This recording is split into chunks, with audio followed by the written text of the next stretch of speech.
नमस्कार और स्वागत है। आज हम एक बहुत ही अनोखी और प्राचीन भारतीय ज्ञान प्रणाली की तहों को खोल रहे हैं।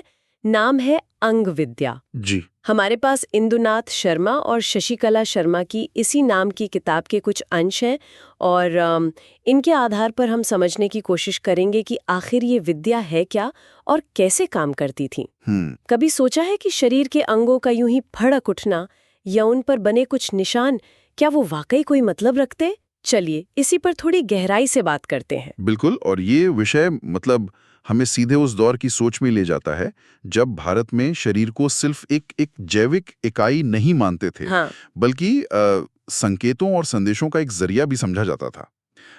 ये देखना दिलचस्प है कि कैसे हमारे पूर्वज अपने शरीर और इस ब्रह्मांड के बीच एक गहरा रिश्ता देखते थे सही कहा। और मानते थे कि शरीर पर होने वाली हलचलें भी कुछ कह सकती हैं, है ना? बिल्कुल।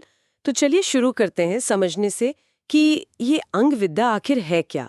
जैसा कि इन स्रोतों में बताया गया है, ये मूल रूप से शरीर के अलग अलग अंगों से जुड़े संकेतों को पढ़ने और समझने की एक विधि है। जी। इसमें खास तौर पर अनैच्छिक हलचल या फड़कन, जिसे स्रोत स्फुरण कहते हैं, हाँ, स्फुरण। और शरीर पर बने चिन्हों के अर्थों पर ध्यान दिया जाता है। और ये कोई नई चीज नहीं है, बहुत पुरानी परंपरा लगती है। हाँ, और यहाँ सबसे रोचक बात यह है कि ये महज कुछ सुनी सुनाई बातें या आप कह लें अंधविश्वास का संग्रह नहीं है, जैसा कि स्रोत बताते हैं, अच्छा। बल्कि एक व्यवस्थित प्रणाली के तौर पे प्रस्तुत की गई है। मतलब जिसमें अवलोकन और व्याख्या के अपने नियम हैं। पुस्तक के अनुसार शरीर के लगभग हर हिस्सा, सिर, माथा, आंखें, नाक, होंठ, कंधे, हाथ, पैर, इन सब के फड़कने या इन पर मौजूद चिन्हों के अलग अलग मतलब निकाले जाते थे। बाप रे, मतलब काफी विस्तृत विज्ञान लगता है ये तो। हाँ, बिल्कुल। और ये बात इसे और भी ज्यादा पेचीदा बना देती है कि एक ही अंग के अलग अलग हिस्सों के लिए भी अलग मतलब बताए गए हैं। सही। जैसे पुस्तक में जिक्र है कि सिर्फ माथे का फड़कना ही काफी नहीं, बल्कि माथे के दाहिने हिस्से, बाएं हिस्से या बीच के हिस्से, इनके फड़कने के भी अलग अलग संभावित अर्थ दिए गए हैं। हाँ, बिल्कुल।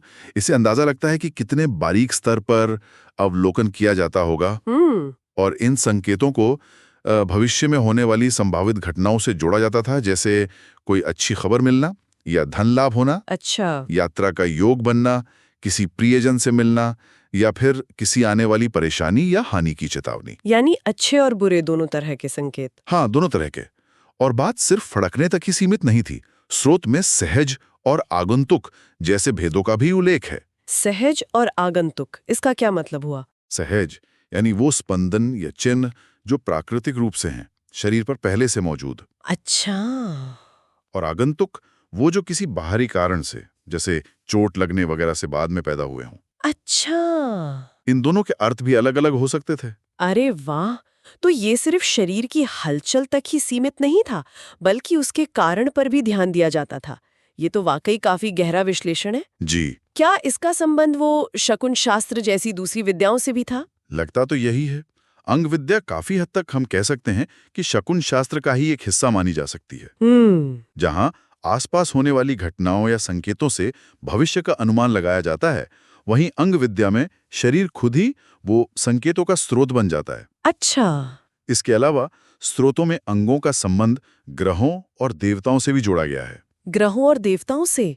कैसे? हाँ, जैसे शरीर का दाहिना हिस्सा पुरुषत्व, सूर्य या शुभता से जोड़ा जाता था और बायां हिस्सा स्त्रीत्व, चंद्रमा या अपेक्षाकृत कम शुभता से। ओह! तो ये दिखाता है कि ये महज अंदाजा नहीं था, बल्कि एक पूरे